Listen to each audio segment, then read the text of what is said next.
Hello. We are in Genesis, and I'm going to read chapter 40. This is the New King James Version.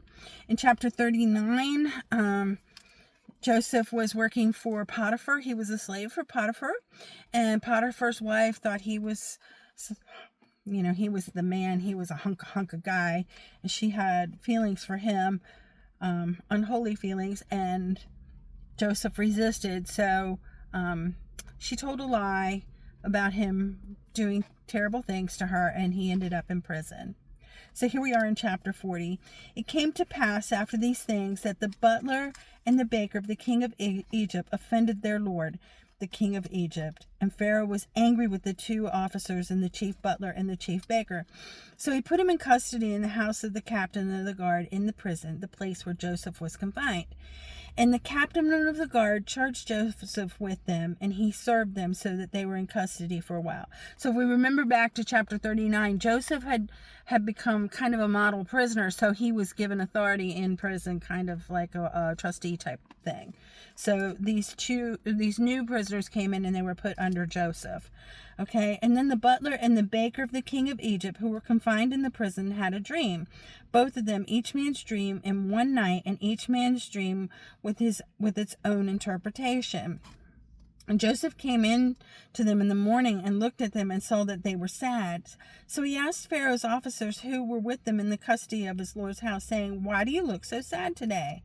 And they said to him, "We each have had a dream, and there was no interpretation of it." So Joseph said to them, "Do not interpretations belong to God?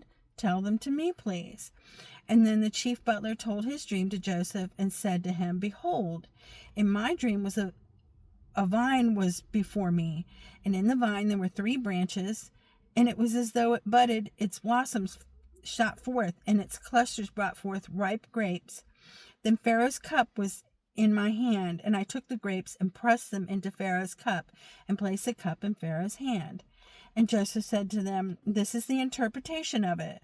The 3 branches are 3 days. Now within 3 days Pharaoh will lift up your head and restore you to your place, and you will put Pharaoh's cup in his hand according to the former manner when you were his butler.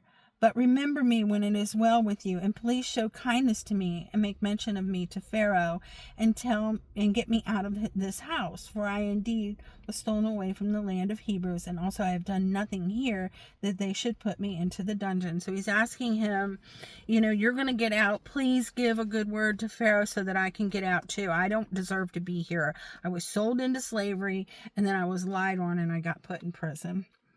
Okay, when the chief baker saw that the interpretation was good, he said to Joseph, "I also was in my dream, and there were 3 white baskets on my head, and in the uppermost basket were all kinds of baked goods for Pharaoh, and the birds ate them out of the basket on my head."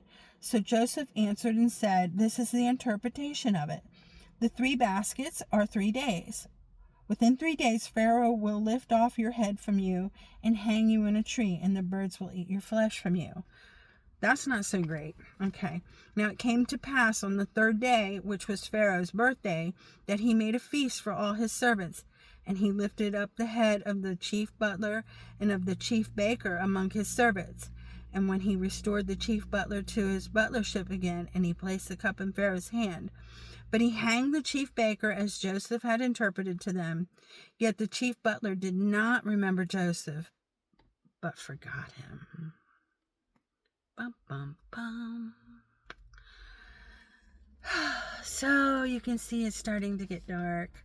I'm going to stop reading now, but we will pick up again in chapter 41. And I would love to know, what do you think is going to happen in chapter 41? It'll be very interesting to see.